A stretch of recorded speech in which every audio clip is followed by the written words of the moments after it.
Hello, voting subcommittee of the state of Michigan. My name is Savannah Cook, and I was asked to report on how the no reason absentee voting in the state of Michigan has been implemented in the August primary and the November 2019 general election. As you well know, in 2018, Proposal 3 initiated no reason absentee voting, so voters could cast their ballots without having a reason to.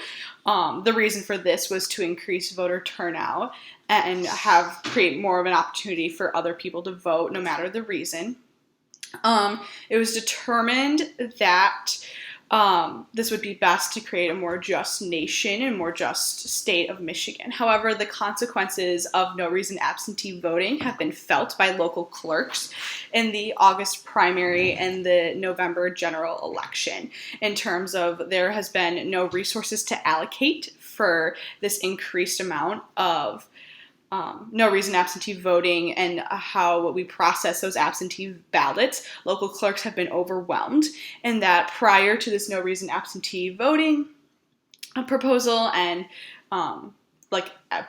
implementing that into how elections are run, only 25 to 26% of voting was done via absentee. In the latest elections, 80% of the votes cast were absentee, and the resources were not allocated to adjust for that shift, in that there were still more volunteers and election officials working at the in-person stations, and there were not enough people trained and allocated to work in the absentee way.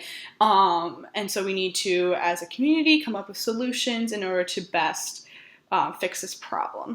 Does anyone have any questions? Yes, you. Why is increased absentee voting a problem for our local clerks, besides efficiency? So besides efficiency, another worry that local clerks have had is that due to the just strain on the system, there could be potential for voter fraud in elections, and that mistakes happen when there's just such a strain on the system, and that there isn't the ability to accommodate for the strain on the system. So there's that worry. They also worry that without people that are properly trained in how to handle handle counting absentee voting ballots, that there will be some kind of fraud in that system. So people worry about that. What other questions do you have? Yes, you, sir. What are possible solutions to aid local clerks? Thank you for asking. That's another great question. So different areas have done it in different ways in handling absentee ballots. For example, the state of Colorado, they open up all the envelopes and sort them into piles, so it's more efficient to where the machine just has to count the ballot, so they don't have that extra step in the process. Other states have spent money in purchasing more efficient ballot systems, so ballot counting systems, to where the process is faster, but that's more expensive.